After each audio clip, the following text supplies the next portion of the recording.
अगर आप इस पूरी दुनिया में किसी भी एनिमे फैन से पूछोगे कि तुम्हारी फेवरेट एनिमे मूवी कौन सी है, तो मैं शर्त लगाकर कहता हूँ 90% लोग योर नेम इस मूवी का नाम लेंगे। और भी बहुत सारी बेहतरीन एनिमे मूवी इस एनिमे वर्ल्ड में एग्जिस्ट करती है, लेकिन योर नेम इस मूवी की बात ही अलग है। आप कितनी बार भी इस मूवी को क्यों ना देख लो, हर बार आपको एक न्यू एक्सपीरियंस मिलेगा। आप इस मूवी को जितनी बार देखोगे आपको उतनी बार ही कुछ नई चीजें पता चलेंगी। अगर बात करें इस मूवी की रेटिंग्स की, तो रॉटन टमेटोज पर ये 98% फ्रेश है, IMDb पर 8.4 और माई एनिमे लिस्ट पर 8.8 स्टार्स के साथ अभी भी ये मूवी सभी एनिमे लवर्स के दिल पर राज करती है। और ज्यादा इंतजार कराए बिना शुरू करते हैं इस कमाल की मूवी का एक्सप्लेनेशन। मूवी की शुरुआत में हम एक सोती हुई लड़की को देखते हैं जिसका नाम होता है मित्सुहा।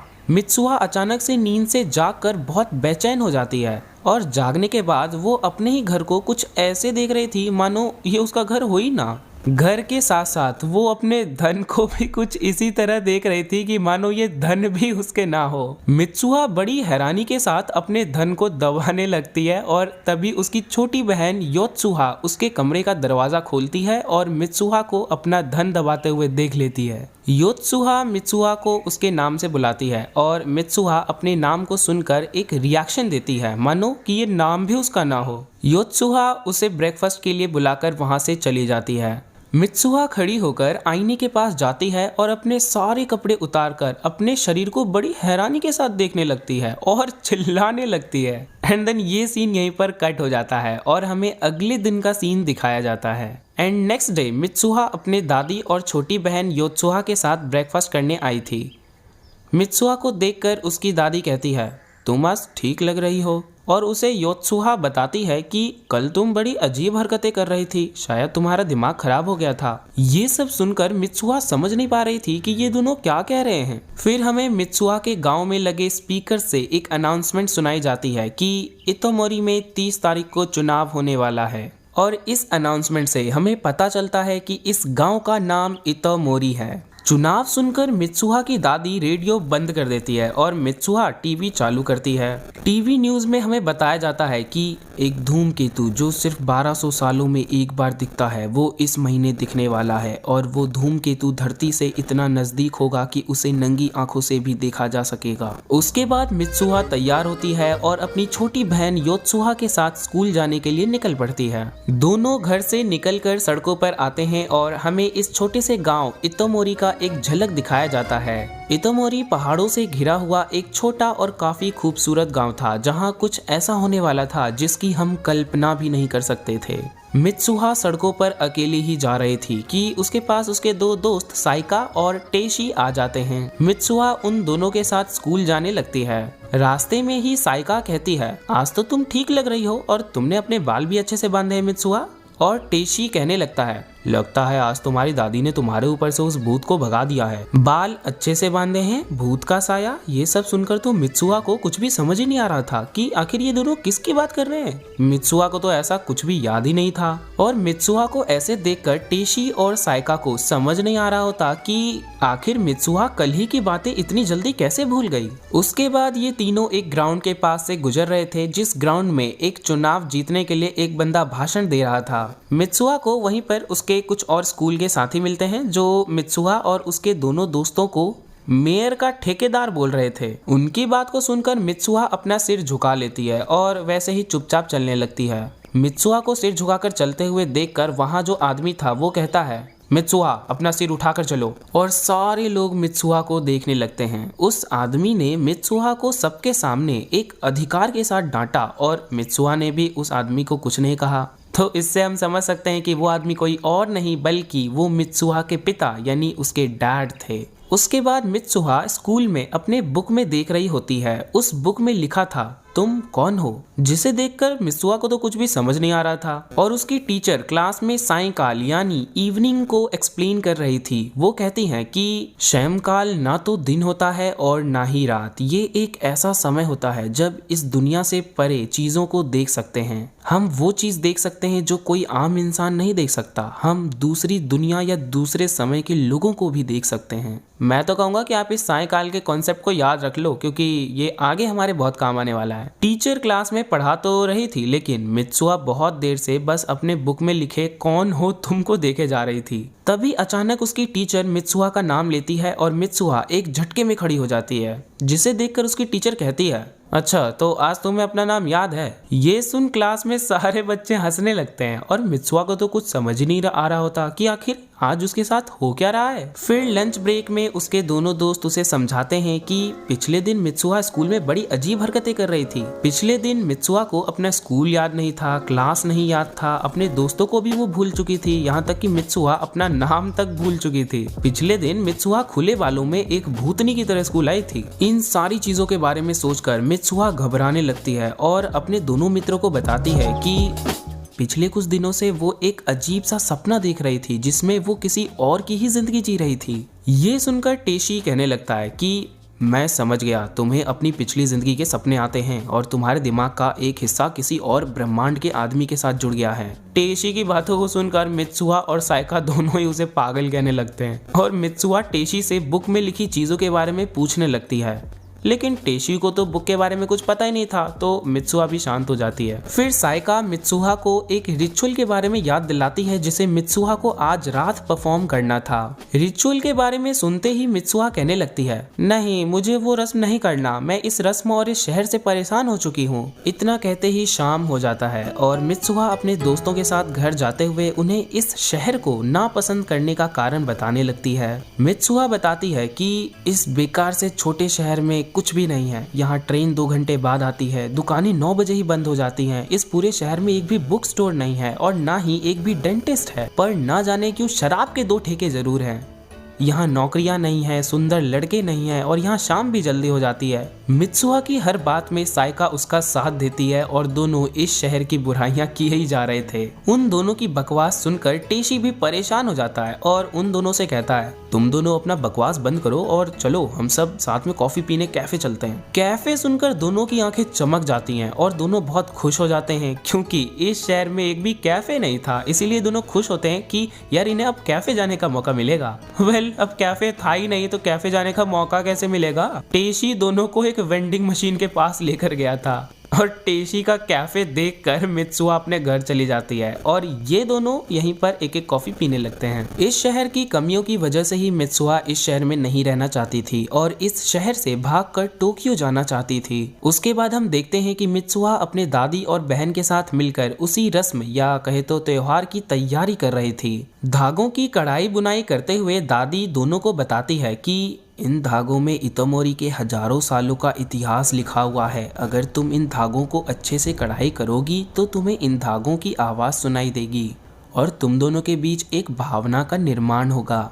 उसके बाद दादी दोनों को एक कहानी सुनाती है जो कि दादी ने दोनों को पहले भी बहुत बार सुनाई है। वो बताती हैं कि आज से 200 साल पहले चप्पल बनाने वाले मैगोरोस के घर में एक भयंकर आग लगी और पूरे शहर में फैल गई। इस आग की वजह से सारे मंदिर और पुराने दस्तावेज जल गए। इस आग को मैगोरोस की प्रसिद्धि अग्नि कहा जाता है। मित्सुहा आज जो रस्म करने वाली है वो रस्म इनका परिवार पीढ़ी दर पीढ़ी करता आ रहा है ताकि वो लोग इस प्रथा को जीवित रख सके। वर्तमान समय में बहुत से लोग इस त्योहार के मतलब को भूल चुके हैं, लेकिन ये मित्सुहा के परिवार का कर्तव्य है कि लोगों के बीच इस त्योहार को जीवित रखें। लेकिन मित्सुहा के पिता इस कर्तव्य को निभाने से पीछे हट गए। दादी बताती है कि उनके दामाद यानी मित्सुहा के पिता ने पहले मंदिर के पुजारी का पद छोड़ा, फिर परिवार को छोड़ दिया और अब वो राजनीति में जा चुके हैं। तो दादी अपने दामाद को कोसी रही थी कि हम उनके दामाद को देखते हैं जो वोट पाने के लिए राजनीति खेल रहा था और कुछ लोगों को शराब पिलाकर उनको मस्का लगा रहा था। फिर सीन बदलता है और हम मित्सुहा को देखते हैं जो अपनी बहन के साथ उसी रिचुअल को परफॉर्म कर रही थी। पहले तो वो एक नृत्य करती है और उसके बाद वो चावल को चबाकर एक बर्तन में उगल देती है। यही उगले हुए चावल बाद में शराब बन जाएंगे जिसे कोचिक में साके कहा जाता है। जब मित्सुहा ये सब कर रही थी तो उसके स्कूल के कुछ लोग उसे ऐसा करते हुए देख लेते हैं और कहते हैं कि छी कितना घिनौना है, मैं तो ये कभी नहीं करने वाली। और ये बात मित्सुहा को भी सुनाई दे जाती है। चावल उगलने के बाद वो उसे बर्तन के एक कपड़े से ढककर लाल धागे से बांध देती है और उसे लेकर अपने घर जाने लगती है। रास्ते में मित्सुहा कह रही होती है, हमें चुल्लू भर पानी में डूबकर मर जाना चाहिए क्योंकि सारे लोग हमारी उस घिनौनी हरकत को देख रहे थे और उन लोगों में मेरे स्कूल के दोस्त भी थे। लेकिन योत्सुहा को इस चीज से कुछ फर्क नहीं पड़ता और वो कहती है कि तुम्हें टोक्यो जाना था ना, तो तुम इस शराब को बेचना शुरू कर दो, इससे तुम्हें कुछ पैसे मिल जाएंगे। इस बारे में सोच कर ही मित्सुहा को शर्म आने लगता है और वो कहती है, तुम्हारा दिमाग तो खराब नहीं हो गया ना। अब मित्सुहा सारी चीजों से बहुत ज्यादा परेशान हो जाती है और वो भाग कर जाती है और आसमान की ओर देखकर चिल्लाने लगती है, मुझे नफरत है अपनी इस जिंदगी से और इस छोटे से शहर से। अगले जन्म में मुझे किसी बड़े से शहर का खूबसूरत लड़का बनना है। उसकी इच्छा को सुनकर योत्सुहा पीछे से कहती है, कितनी पागल है ये। फिर रात बीत जाती है और हमें अगले दिन एक सोते हुए लड़के को दिखाया जाता है जो फोन उठाने के चक्कर में नीचे गिरकर जाग जाता है और अपने कमरे को ऐसे देखने लगता है कि मानो ये कमरा उसका हो ही ना।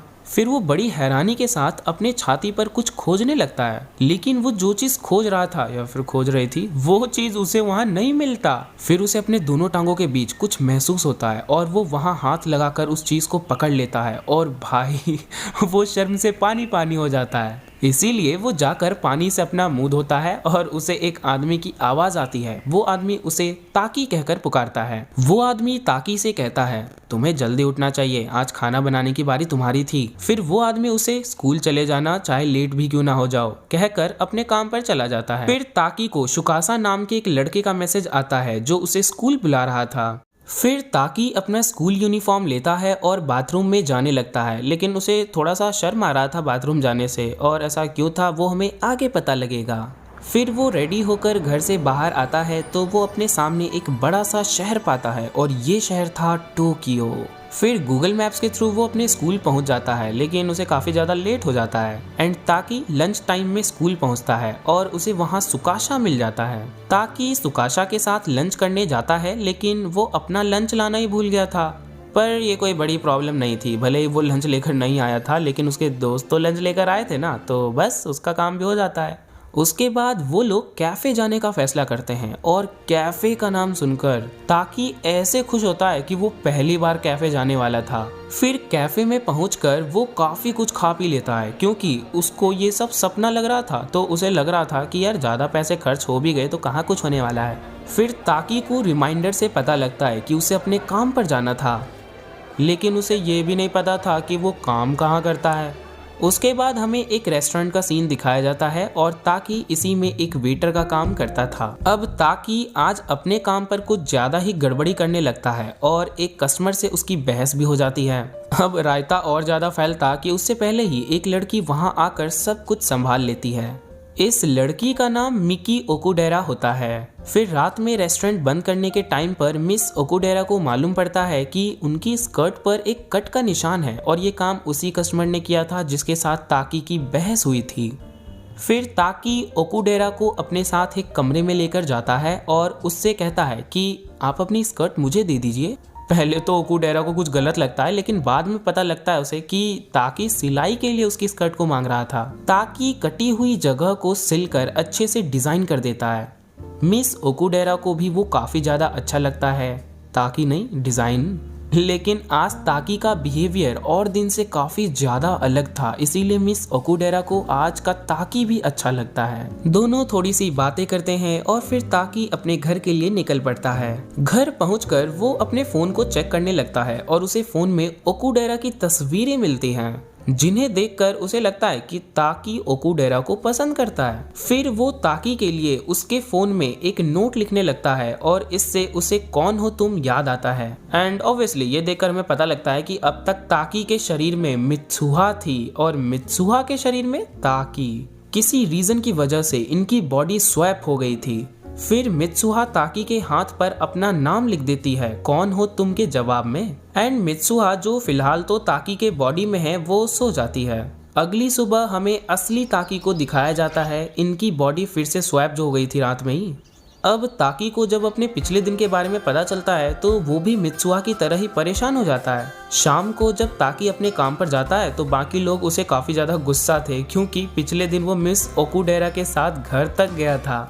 और मिस ओकुडेरा भी आज जब अपने काम पर आती हैं तो ताकी को आँखियों से गोली मारती हैं, जिससे बाकी लोगों को और गुस्सा आने लगता है और ताकी लाल गुलाबी होने लगता है। फिर अगली सुबह जब मित्सुहा उठती है तो वो देखती है कि ताकी ने उसके हाथ पर पूरा निबंध लिख रखा था, ये पूछकर कि कौन मित्सुहा, तुम हो कौन। मित्सुहा अपने हाथ को देख ही रही थी कि पिछली बार की तरह ही इस बार भी उसकी बहन वहां आ जाती है और मित्सुहा से कहती है, तो आज तुम कोई पागलों वाली हरकतें नहीं कर रही। और ये सुनकर मित्सुहा लाल होने लगती है कि आखिर ये किस हरकत की बात कर रही है। फिर जब वो स्कूल जाती है तो सारे लोग उसको हैरानी से देख रहे थे, और ऐसा इसीलिए था क्योंकि पिछले दिन जब ताकी मित्सुहा के शरीर में था तो उसने स्कूल में बहुत गड़बड़ी जो की थी, जैसे कि ड्राइंग क्लास में टेबल को लात मार के गिरा देना, लोगों से बदतमीजी करना इत्यादि। ये सारी चीजें पता चलने पर मित्सुहा परेशान होती है और भागकर अपने घर जाती है और अपने नोटबुक को चेक करती है। दूसरी तरफ ताकी भी अपने फोन में नोट्स चेक कर रहा था और यहाँ दोनों को पता चलता है कि दोनों एक दूसरे की जिंदगी सपने में नहीं जी रहे थे, बल्कि रियल लाइफ में वो दोनों एक दूसरे से अपनी जगह बदल रहे थे, या फिर कहे तो इनकी आत्मा एक दूसरे के साथ बदल जा रही थी।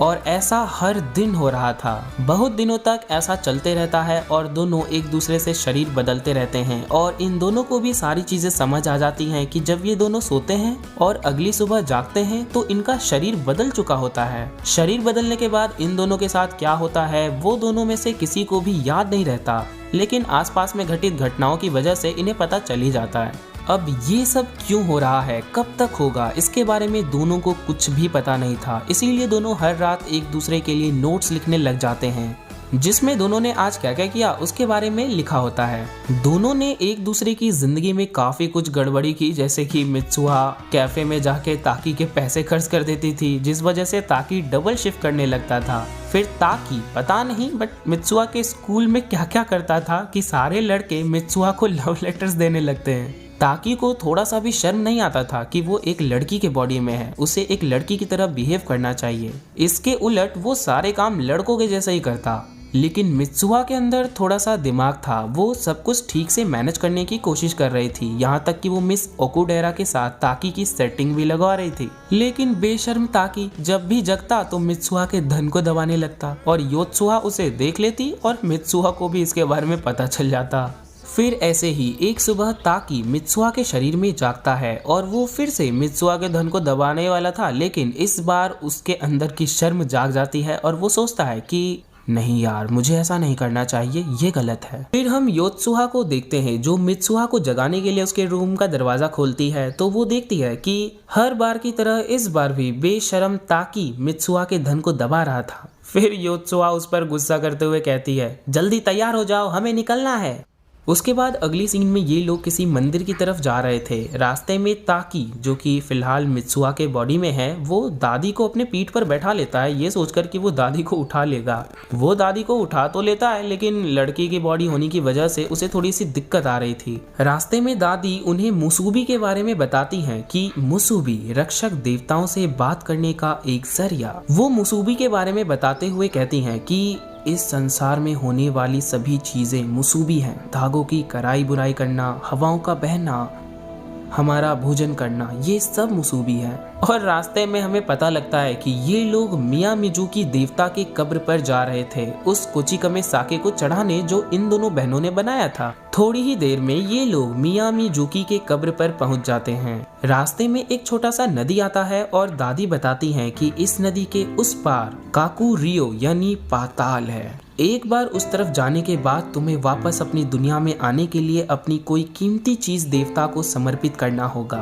उसके बाद दादी उसे कोचिकामे साके देते हुए कहती है, ये तुम्हारा आधा हिस्सा है, जाओ इसे देवता को समर्पित कर दो। कोचिकामे साके रखने के बाद ये लोग वापस जाने लगते हैं और रास्ते में काफी खूबसूरत नजारा देखते हुए जाते हैं। वो लोग अपने शहर के बीचों बीच वाले बड़े से भूमध्य सागर को देख रहे थे और तभी दादी मित्सुहा के पास आती है और उससे कहती है, मित्सुहा तुम अभी भी कोई सपना देख रही हो ना? और ये कहते ही ताकी मित्सुहा के शरीर को छोड़ देता है और अपने शरीर में रोते हुए जागता है। ताकी क्यों रो रहा था इसके बारे में ताकी को खुद भी नहीं पता था, लेकिन शायद ताकी की आत्मा को पता चल गया था कि उसने पाताल से वापस आने के लिए मिया मिजुकी देवता को कुछ कीमती चीज समर्पित कर दिया है और उसकी आत्मा को उसके जाने का दुख था और इसीलिए ताकी रो रहा था।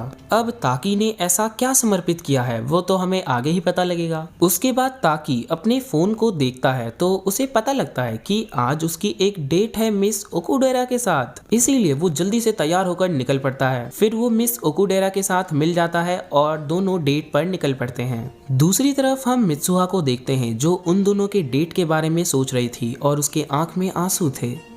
मित्सुहा को भी नहीं समझ आ रहा था कि आखिर वो क्यों रो रही थी, लेकिन उसे पता था कि वो क्यों रो रही थी। इतने दिनों तक एक दूसरे के साथ शरीर बदलने से मित्सुहा को ताकी से प्यार हो गया था, लेकिन वो इस प्यार को एक्सेप्ट नहीं करना चाहती थी। पर उसकी आत्मा ने इस प्यार को जरूर एक्सेप्ट कर लिया था और आज खुद मित्सुहा ने ताकी की डेट फिक्स करी थी तो उसे इस बात का बहुत गम था कि अब ताकी उससे और दूर हो जाएगा। दूसरी तरफ हम ताकी को देखते हैं जो इन सब बातों से अनजान डेट पर मजे करने की कोशिश कर रहा था, लेकिन वो मजे कर नहीं पा रहा था क्योंकि वो फर्स्ट टाइम डेट पर आया था, इसीलिए वो काफी ज्यादा नर्वस था। और ऊपर से मित्सुहा ने ताकी की इमेज मिस ओकुडेरा के सामने अलग ही बना दी थी एंड इसीलिए ओकुडेरा एक बार ताकी से कह भी देती हैं कि तुम नहीं लग रहे हो, कोई और ही लग रहे हो। एंड लास्ट में मिस ओकुडेरा ताकी से कहती हैं तुम हमेशा से मुझे पसंद करते थे ना ताकी, लेकिन अब लगता है कि तुम किसी और लड़की को पसंद करने लगे हो। और ओकुडेरा की ये बात तो बिल्कुल सच ही थी, जाने अनजाने में ही सही, लेकिन ताकी अब मित्सुहा से प्यार करने लगा था और मित्सुहा भी ताकी से प्यार करने लगी थी। उसके बाद ओकुडेरा अपने घर चली जाती है और ताकी मित्सुहा के एक नोट को पढ़ रहा था कि जब तक तुम्हारी डेट खत्म होगी तब तक धूमकेतु के गिरने का समय हो जाएगा। लेकिन ताकी को कुछ भी समझ नहीं आ रहा था कि आखिर ये मित्सुहा किस धूमकेतु की बात कर रही थी। फिर ताकी मित्सुहा को पहली बार कॉल करता है और मित्सुहा एक कॉल उठाती तो है, लेकिन कॉल पर ताकी नहीं टेशी था। ताकी का कॉल तो लगा ही नहीं। उसके बाद हम शाम को देखते हैं कि टेशी साइका के साथ अपने कैफे में बैठकर मित्सुहा का इंतजार कर रहा था और कुछ वक्त बाद मित्सुहा वहां आती है और दोनों मित्सुहा को देखकर बड़े हैरान हो जाते हैं क्योंकि मित्सुहा ने अपने बाल कटवा लिए थे और आज पूरे दिन मित्सुहा बहुत उदास थी। इसके पीछे का कारण आपको आगे पता लगेगा। उसके बाद तीनों एक जगह जाकर धरती से गुजरते हुए कॉमिक यानी कि धूमकेतु को देखने लगते हैं। नजारा बहुत सुंदर था और मित्सुहा बड़ी खुशी से उसे देख रही थी, लेकिन तभी धूमकेतु का एक हिस्सा मित्सुहा के शहर पर गिरता है और बूम, हमें एक ब्लैक स्क्रीन दिखाई जाती है। उसके बाद हम ताकी को देखते हैं जो अभी भी मित्सुहा को कॉल करने की कोशिश कर रहा था, लेकिन फोन लग ही नहीं रहा था। उसके बाद हमें ताकी का वॉइस ओवर सुनाया जाता है कि ताकी मित्सुहा को फोन पर आज के डेट के बारे में बताने वाला था, लेकिन फोन तो लगा ही नहीं। तो फिर वो सोचता है कि जब वो दोनों अगली बार शरीर बदलेंगे तो इस डेट के बारे में ताकी मित्सुहा को बता देगा। ताकी ने तो यही सोचा था, लेकिन पता नहीं क्यों उस दिन के बाद से ताकी और मित्सुहा ने कभी शरीर बदला ही नहीं। पार्ट 2 की शुरुआत होती है और हम ताकी को देखते हैं जो कि मित्सुहा से दोबारा मिलना चाहता था, लेकिन शरीर ना बदलने की वजह से ये संभव नहीं था। कुछ वक्त बीत जाता है, लेकिन उस दिन के बाद से ना तो ताकी ने कभी शरीर बदला और ना ही उसे मित्सुहा का कुछ अता पता मिला। मित्सुहा का फोन तो लग ही नहीं रहा था, साथ में मैसेज भी नहीं जा रहे थे।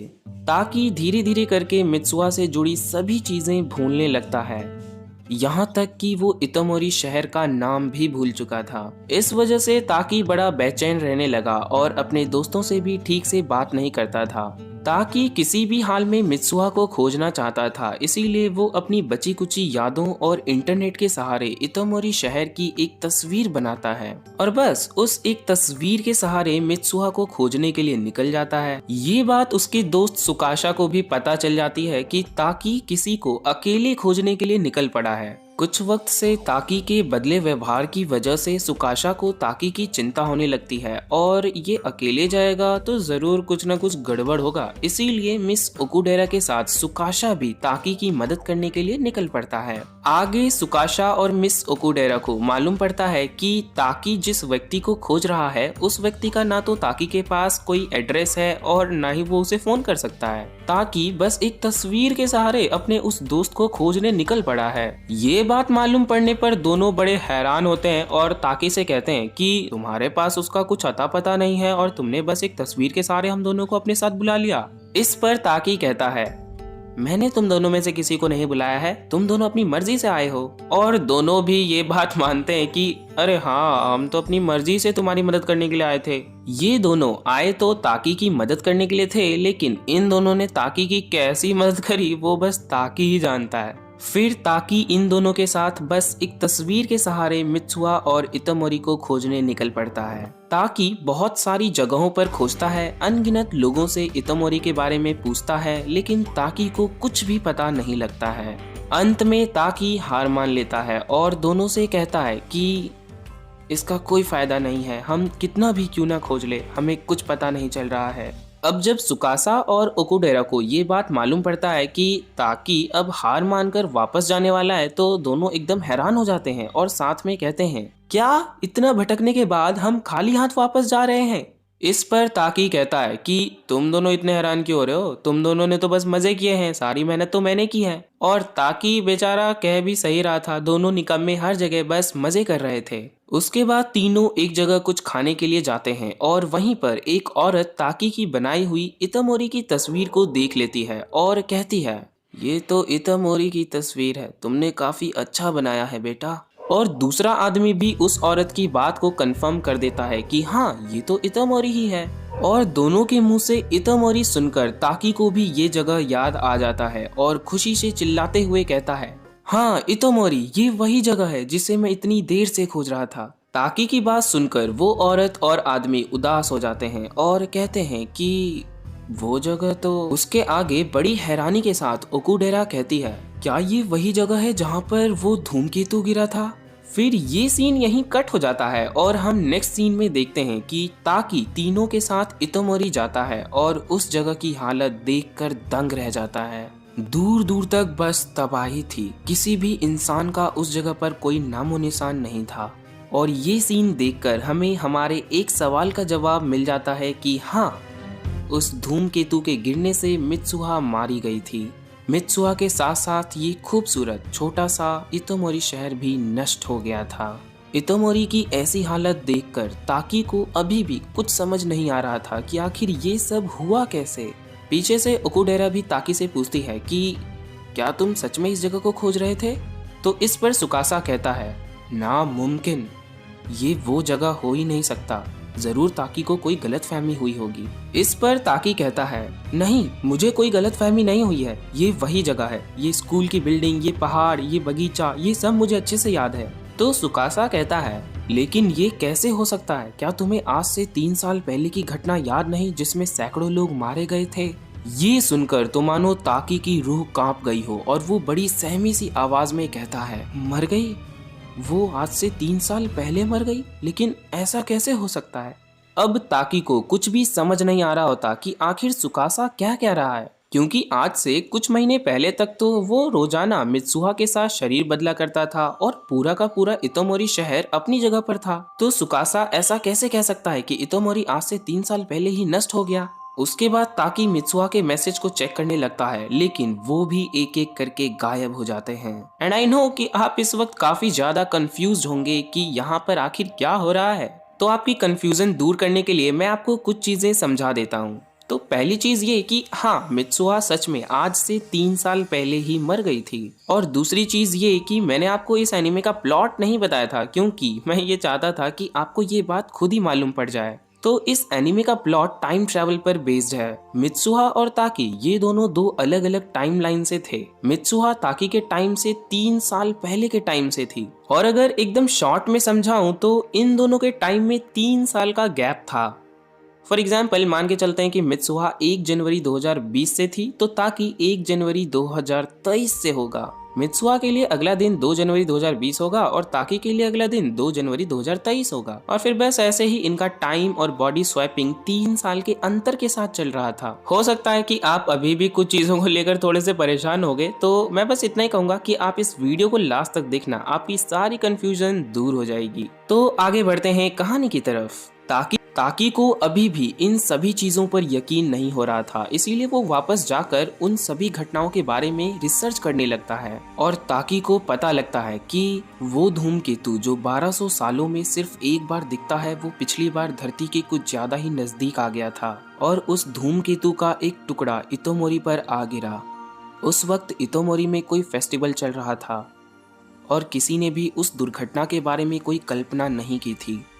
रात में 8:42 पर वो धूमकेतु इतोमोरी से टकराता है और उस घटना में 500 से अधिक लोगों की जान चली जाती है। उसके बाद ताकी मरे हुए लोगों के नाम चेक करता है और उसमें उसे सबसे पहले तो तेशी और साइका के नाम मिलते हैं और फिर मित्सुहा का नाम भी मिल जाता है। और ताकी को एक शौक लगता है। ताकी उस घटना के बारे में और पढ़ने लगता है और वो जितना ज्यादा उस घटना के बारे में पढ़ता है उतना ही उसे खुद पर शक होने लगता है कि कहीं सच में वो एक सपना तो नहीं देख रहा था।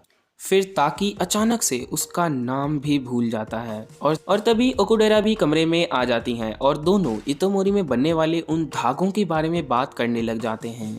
ताकि ओकुडेरा को बताता है कि उसने जो धागा पहन रखा है वो धागा उसे किसी लड़की ने बहुत वक्त पहले दिया था, लेकिन उसे ये याद नहीं है कि उसे ये धागा किसने दिया था। ताकि उस धागे को बस एक गुड लक के लिए पहनता था। उस धागे को देखकर ताकि को कुछ याद आता है और वो इतोमोरी के मैप को देखने लगता है और किसी जगह को खोजने लगता है और मिस ओकुडेरा बस उसे देखती रह जाती है। कुछ देर बाद सारे लोग सो जाते हैं और फिर हमें अगली सुबह का सीन दिखाया जाता है। मिस ओकुडेरा नींद से उठती हैं और वो देखती हैं कि वहाँ पर ताकी नहीं है। ताकी ने उन दोनों के लिए एक लेटर छोड़ा था जिसमें लिखा था, यहाँ तक आने के लिए थैंक यू, लेकिन अब यहाँ से आगे मुझे अकेले जाना होगा, इसीलिए आप दोनों मेरे बिना टोक्यो जा सकते हैं। उसके बाद हम ताकी को देखते हैं जो उसी जगह पर जा रहा था जो कि उसे पिछली रात याद आया था। ताकी को पिछली रात मुसूबी के बारे में याद आ गया था जो कि उसे दादी ने तब बताया था जब वो मित्सुहा के शरीर में था और वो लोग मिया मिजुकी देवता के कब्र पर कोचिकमे साके चढ़ाने जा रहे थे। प्रेजेंट में भी ताकी मिया मिजुकी देवता के कब्र पर ही आया था और उस जगह को देखकर ताकी को यकीन हो जाता है कि वो कोई सपना नहीं देख रहा था बल्कि वो सब कुछ सच में हुआ था। फिर वो उसी जगह पहुंच जाता है जहां से आगे का रास्ता पाताल की ओर जाता है और फिर वो आगे बढ़ता है। ताकि वहां पर उस छोटी नदी को पार करके उस मंदिर के अंदर जाता है और ताकी को वहां पर रखा हुआ कोचिकमे साके मिल जाता है। वो मित्सुहा वाले कोचिकमे साके को उठाकर उसे एक ढक्कन में निकालता है जो कि सच में अभी शराब बन चुका था और वो उस शराब को देखते हुए कहता है, मुसोमी, अगर सच में समय को पलटा जा सकता है तो मुझे एक मौका दो, मैं मित्सुहा को बचाना चाहता हूँ। इतना बोलकर ही वो उस शराब को पी जाता है और उठकर वहाँ से जाने लगता है, लेकिन तभी उसका पैर फिसलता है और वो गिरने लगता है। गिरते हुए उसे दीवार पर वही धूमकेतु बना हुआ दिखता है। उसके बाद ताकी बेहोश हो जाता है और उसे मित्सुहा की पूरी जिंदगी दिखने लगती है। मित्सुहा का जन्म, योत्सुहा का जन्म, मित्सुहा की माँ की मृत्यु, उसके पिता का घर छोड़कर जाना, फिर शरीर बदलना, मित्सुहा का उस दिन रोना, फिर मित्सुहा का बाल काटना, उसके बाद उस धूमकेतु को गिरते हुए देखना। फिर अचानक से उसे होश आता है और वो देखता है कि इस बार फिर से वो मित्सुहा के शरीर में था। वापस से मित्सुहा को देखकर ताकी उसके शरीर को गले लगा लेता है और फिर हर बार की तरह योत्सुहा उसे जगाने के लिए आती है, लेकिन इस बार योत्सुहा उसे देखकर हैरान हो जाती है क्योंकि ताकी बेशर्म कहीं का रोते हुए भी मित्सुहा के धन को दबा रहा था। एंड फिर जब ताकी योत्सुहा को देखता है तो पागलों की तरह भागते हुए उसकी तरफ आने लगता है, लेकिन योत्सुहा डर के मारे दरवाजा बंद कर देती है और वो मित्सुहा को पागल बोलते हुए इस बार अकेले ही स्कूल जाने लगती है। फिर ताकी जो कि अभी मित्सुहा के शरीर में है वो उसी धूमकेतु के न्यूज को देख रहा था और कह रहा था कि धूमकेतु आज रात में गिरने वाला है, उसके पास अभी भी वक्त है, वो सबको बचा सकता है। और उसे पीछे से देखकर दादी कहती है, अरे तुम तो मित्सुहा नहीं हो। ताकी को ये सुनकर बड़ा आश्चर्य होता है कि आखिर दादी को ये कैसे पता चला। फिर दादी उसे बताती हैं कि उन्हें मित्सुहा के बर्ताव को देखकर ऐसा लगा वो कोई और है। दादी ताकी से कहती हैं कि जब वो छोटी थी उन्हें भी किसी और की जिंदगी के सपने आया करते थे, साथ में मित्सुहा के मॉम को भी किसी और की जिंदगी के सपने आया करते थे, ऐसा दादी कहती हैं। ताकी समझ जाता है कि मित्सुहा के परिवार में ऐसे शरीर बदलना बहुत वक्त पहले से चला आ रहा है। फिर ताकी दादी को आज रात होने वाले दुर्घटना के बारे में दादी को बता देता है, लेकिन दादी उसके बातों पर यकीन नहीं करती और कहती हैं कि कोई भी मित्सुहा के बात पर यकीन नहीं करेगा। ताकी को दादी से ऐसे जवाब की उम्मीद नहीं थी। दादी उसकी मदद करे या ना करे, ताकी को मित्सुहा के साथ साथ पूरे इतोमोरी शहर को बचाना ही था। अब ताकी सीधे स्कूल की ओर भागने लगता है क्योंकि उसे पता चल जाता है कि कोई उसके बात पर यकीन नहीं करने वाला, लेकिन उसे ये भी पता था कि सारी दुनिया एक तरफ और हमारे कमीने दोस्त एक तरफ। उसे पता था कि पूरी दुनिया उसकी बात को ठुकरा सकती है लेकिन उसके दोस्त उसकी बात मानेंगे। इसीलिए वो स्कूल जाकर टेशी और साइका को ये सारी बात बताती है। लेकिन यार ताकी की बात ऐसी थी कि कोई मानने वाला ही नहीं था। कोई कैसे मानेगा कि आज रात वो धूमकेतु इतोमोरी पर गिर जाएगा और सारे लोग मर जाएंगे, क्योंकि वैज्ञानिकों का तो मानना ये था कि धूमकेतु सिर्फ धरती से गुजरने वाला है। अब टेशी और साइका भी उसकी बात नहीं मान रहे थे, लेकिन वो दोनों मित्सुहा की मदद करने के लिए तैयार हो जाते हैं। उसके बाद ये तीनों मिलकर आज रात सभी लोगों को शहर से कैसे निकालना है उसका एक प्लान बनाते हैं। प्लान के अनुसार टेशी एक कंस्ट्रक्शन साइट पर बॉम्ब ब्लास्ट करेगा और रेडियो को हैक करेगा। फिर साइका स्कूल के प्रसारण कक्ष में बैठकर शहर में लगे स्पीकर्स के थ्रू एक अफवाह फैलाएगी कि शहर में आग लग चुकी है, और लास्ट में ये लोग शहर के सभी लोगों को स्कूल के पास लेकर आ जाएंगे क्योंकि स्कूल सुरक्षित जगह था। और बीच में ताकि मित्सुहा के पिता से भी बात करने जाएगा और उन्हें एक बार मनाने की कोशिश करेगा। अब हैकिंग, बॉम्ब ब्लास्ट, ये सब सुनकर तो साइका की हालत खराब हो रही थी, लेकिन ताकि और टेशी ये करने के लिए पूरी तरह से जोश में थे। उसके बाद ताकि मित्सुहा के पापा के पास जाकर उन्हें भी सारी बातें बताकर मनाने की कोशिश करता है, लेकिन वो मित्सुहा को पागल कहकर डॉक्टर को फोन लगाने लगते हैं। इस पर ताकि गुस्सा हो जाता है और जाकर उनकी टाई को पकड़ लेता है, लेकिन अगले ही पल ताकि को याद आता है कि वो मित्सुहा के शरीर में है, उसने ये क्या कर दिया, और फिर उन्हें छोड़ देता है। अपनी बेटी को ऐसी हरकत करते देख वो पूछते हैं कि आखिर कौन हो तुम। ताकि उन्हें कुछ बोले ही वहाँ से निकल जाता है और रास्ते में उसे योत्सुहा मिल जाती है। ताकि उसे बड़ी अजीब तरीके से शहर को छोड़कर चले जाने के लिए कहता है और उसे ऐसा करता देख योत्सुहा उससे कहती है, तुम्हें क्या हो गया है मित्सुहा, तुम कल अचानक से टोक्यो चली गई और आज ऐसी पागलों जैसी हरकतें कर रही हो। टोक्यो सुनकर ताकि को याद आता है कि अगर इस वक्त वो यहाँ मित्सुहा के शरीर में है तो मित्सुहा अभी उसके शरीर में उस गुफा में बेहोश होगी। और तभी वहाँ साइका और टेशी आते हैं। मित्सुहा के शरीर में ताकि उनसे साइकिल लेकर उस गुफा की तरफ जाने लगती है और दोनों से कहती है कि अपने प्लान के हिसाब से चलो।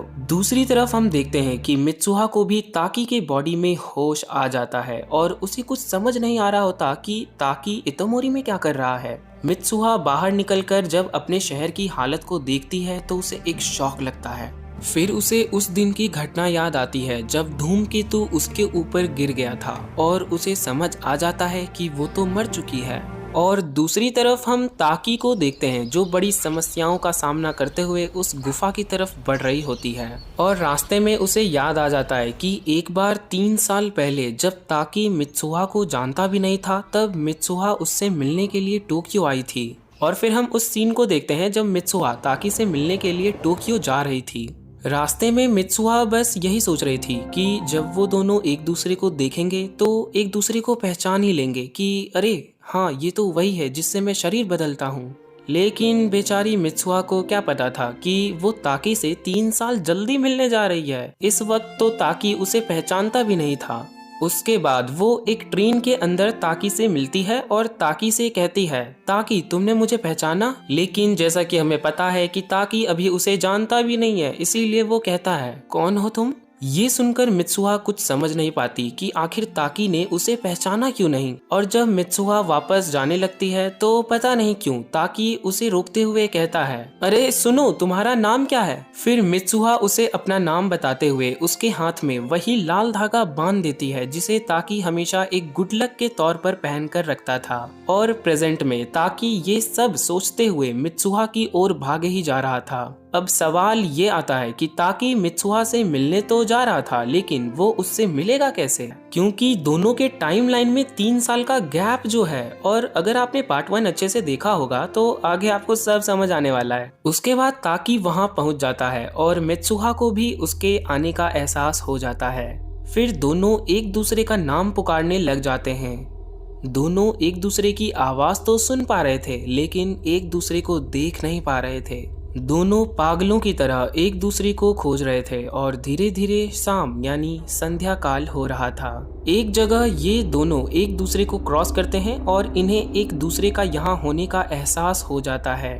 और फिर सायंकाल हो जाता है, यानी वो वक्त जहां हम एक दूसरे दुनिया या फिर दूसरे टाइम के लोगों को देख सकते हैं। या ये वही कॉन्सेप्ट है जो पार्ट 1 में टीचर उनको समझा रही थी बोर्ड पे। और फाइनली ये दोनों एक दूसरे को देख पाते हैं और एक लास्ट बार इनकी बॉडी स्वैपिंग होती है और ये दोनों अपने अपने शरीर में वापस आ जाते हैं। एक दूसरे को देखने के बाद दोनों की आंखें भर आती हैं और ताकी कहता है कि मैं यहाँ तुमसे मिलने आया हूँ। तो मित्सुहा पूछती है लेकिन कैसे, मैं तो मर गई थी ना। तो ताकी बताता है कि मैंने तुम्हारा रखा हुआ कोचिका में साके पी लिया था। ये सुनकर मित्सुहा शर्म से लाल हो जाती है और उसे पागल ठरकी कहने लगती है और साथ में वो धन दबाने वाले बात के लिए भी ताकी पर बहुत गुस्सा करने लगती है। एंड ये सब सुनकर ताकी घबराने लगता है और मित्सुहा से माफी मांगता है। मित्सुहा उसके हाथ में अपना धागा देख लेती है जो उसने उसके टाइम के हिसाब से एक दिन पहले ही ताकी को दिया था। फिर ताकी उसे धागा देते हुए कहता है कि तुम मुझसे तब मिलने आई थी जब मैं तुम्हें जानता भी नहीं था। फिर मित्सुहा धागा अपने बालों में बांध लेती है। दोनों एक दूसरे से मिलकर बहुत खुश होते हैं। ताकि मित्सुहा को धूमकेतु के बारे में और साथ में अपना बनाया हुआ प्लान भी मित्सुहा को समझा देता है और कहता है कि तुम्हें ये करना ही होगा। फिर ताकि कहता है कि सायंकाल खत्म हो उससे पहले हम एक दूसरे के हाथ पर अपना अपना नाम लिख देते हैं ताकि हम एक दूसरे को ना भूलें। ताकि मित्सुहा के हाथ पर अपना नाम तो लिख देता है, लेकिन जब मित्सुहा लिखने ही वाली होती है कि वक्त खत्म हो जाता है और दोनों अपने अपने टाइमलाइन में वापस चले जाते हैं। ताकी को मित्सुहा का नाम याद था, इसीलिए वो खुद से उसका नाम लिखने का सोचता है, लेकिन जैसे ही वो लिखने वाला होता है वो मित्सुहा के नाम के साथ साथ मित्सुहा को भी भूल जाता है। उसके बाद मित्सुहा जल्दी से भागकर वापस जाती है और टेशी के साथ मिलकर उस कंस्ट्रक्शन साइट पर बॉम्ब ब्लास्ट करती है। इस धमाके से शहर का पावर हाउस उड़ जाता है और सारे शहर की बिजली चली जाती है और उसके तुरंत बाद ही साइका जंगल में आग लगने वाली बात अनाउंस कर देती है, लेकिन उससे किसी को भी कुछ फर्क ही नहीं पड़ता। टेशी और मित्सुहा सबको स्कूल लेकर जाने की कोशिश तो करते हैं, लेकिन कोई इनकी बात ही नहीं मानता। फिर मित्सुहा के पापा जो अभी यहाँ के मेयर होते हैं वो ये अनाउंसमेंट कहाँ से हुआ है ये पता लगवाने की कोशिश करने लगते हैं। दूसरी तरफ टेशी कहता है कि ये लोग ऐसे नहीं मानने वाले, तुम जाकर अपने पापा को मनाओ, वो यहाँ के मेयर हैं, उनकी बात सब मानेंगे। फिर मित्सुहा भागते हुए जाने लगती है। दूसरी तरफ साइका को पकड़ लिया जाता है और रेडियो पर फिर से एक अनाउंसमेंट करवाया जाता है कि पिछली सूचना झूठी थी, जब तक दूसरी सूचना नहीं आती आप अपनी जगह पर ही रहें। एंड फिर टेशी को भी पकड़ लिया जाता है कि वो झूठी अफवाह फैला रहा है और फिर टेशी भी हार मान लेता है। टेशी देखता है कि धूमकेतु सच में टूट गया और सारी दुनिया इस नज़ारे को देखने लग जाती है और साथ में मित्सुहा के टाइम का ताकी भी। उसके बाद हम मित्सुहा को देखते हैं जो भागते हुए अपने पापा के पास जा रही थी, लेकिन रास्ते में वो ताकी को भूल जाती है। ताकी के नाम के साथ साथ वो उसके बारे में सब कुछ भूल जाती है। बस उसे इतना याद रहता है कि मित्सुहा जिसे भूल चुकी है उससे वो बहुत ज़्यादा प्यार करती है। फिर वो ताकी को याद करते करते गिर जाती है और उसे याद आता है कि किसी ने तो उसके हाथ में कुछ लिखा था और जब वो अपना हाथ चेक करती है तो वहाँ लिखा था आई लव यू। ये देखकर मित्सुहा कहती है इससे मुझे तुम्हारा नाम याद नहीं आएगा बेवकूफ। और वो फिर अपने पापा के पास जाने लगती है। कुछ ही देर में वो वहाँ पहुँच जाती है। उसके वहाँ पहुँचते ही धूमकेतु का टुकड़ा इतोमोरी पर गिर जाता है और एक बार फिर इतोमोरी तबाह हो जाता है। दूसरी तरफ हम ताकी को देखते हैं जिसे फिर से होश आ जाता है। ताकि इस वक्त सब कुछ भूल चुका था तो उसे कुछ भी समझ नहीं आ रहा था कि वो यहाँ कर क्या रहा है। उसके बाद सब कुछ फिर से पहले जैसा हो जाता है जैसा सब कुछ मित्सुहा के साथ शरीर बदलने से पहले था। लेकिन इस बार ताकी बेचैन था, किसी चीज के लिए या फिर किसी इंसान के लिए। उस दिन के बाद से ताकी का स्वभाव पूरा बदल जाता है और ऐसे ही बहुत समय बीत जाता है। इतना कि ताकी की पढ़ाई खत्म हो चुकी थी और वो नौकरी खोज रहा था, लेकिन उसे कहीं भी नौकरी नहीं मिल रही थी। फिर वो अपने दोस्तों के साथ कैफे में बैठकर कुछ बातें कर रहा था कि तभी उसे बहुत टाइम बाद मिस ओकुडेरा का मैसेज आता है। ओकुडेरा अभी कहीं और रहती है और वो किसी काम की वजह से वापस यहाँ आई थी, इसीलिए उसने ताकी से मिलने का सोचा क्योंकि वो किसी वक्त में ताकी को पसंद किया करती थी। फिर ताकी ओकुडेरा से मिलता है और वो दोनों पुरानी बातें करते हैं। बातों ही बातों में ओकुडेरा उससे पूछती हैं कि तुम्हें याद है जब हम हाई स्कूल में थे तब हम एक बार इतामोरी गए थे, कितना वक्त हो गया ना। समय के साथ साथ यादें धुंधली हो जाती हैं। तो ताकी कहता है, हाँ मुझे याद है, उस वक्त को 5 साल बीत गए, तब हमारे बीच कुछ अनबन हुई और आप लोग मेरे बिना ही टोक्यो वापस आ गए थे। मैं पूरी रात वहाँ पहाड़ों पर सोया था और उस वक्त पता नहीं क्यों मुझे उस धूमकेतु वाली घटना में कुछ ज्यादा ही दिलचस्पी थी। धूमकेतु के एक हिस्से ने आधे शहर को तबाह कर दिया, लेकिन हैरानी की बात थी कि किसी को भी कोई चोट नहीं पहुंची।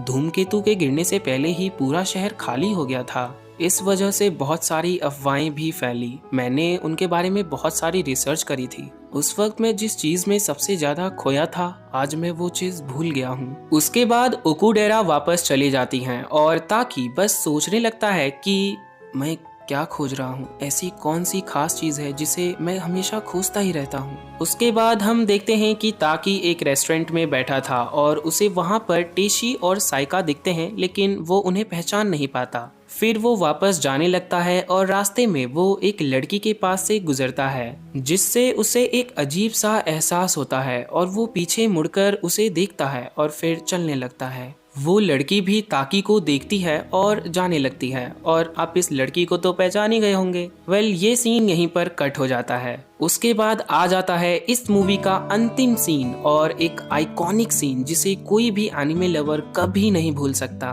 ताकी ट्रेन से कहीं जा रहा था और फिर हम मित्सुआ को भी देखते हैं, वो भी ट्रेन से कहीं जा रही होती है। इन दोनों की ट्रेन एक दूसरे को क्रॉस करती है और ये दोनों एक दूसरे को देख लेते हैं और दोनों को एक अजीब सा एहसास होता है। इन दोनों को ऐसा लगता है कि उन्हें वो चीज मिल गई जो वो दोनों हमेशा से खोज रहे थे। फिर ये दोनों अगले स्टेशन पर उतरकर एक दूसरे की ओर भागने लगते हैं और भागते भागते ये दोनों एक सीढ़ी के पास पहुंचते हैं जहां ये एक दूसरे को देख लेते हैं। लेकिन देखने के बाद भी अजनबियों की तरह ताकी उन सीढ़ियों से ऊपर चढ़ने लगता है और मित्सुआ नीचे उतरने लगती है।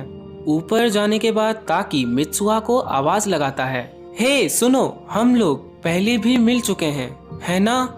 मित्सुहा रोते हुए उसकी तरफ देखती है और कहती है, हाँ शायद। फिर दोनों की आंखों से आंसू आने लगते हैं, क्योंकि भले ही इन दोनों ने एक दूसरे को ना पहचाना हो, लेकिन इनके अंतर्मन ने एक दूसरे को जरूर पहचान लिया था। फिर दोनों एक साथ कहते हैं, लेकिन तुम्हारा नाम? और बस इस सवाल के साथ ये मूवी यहीं खत्म हो जाती है।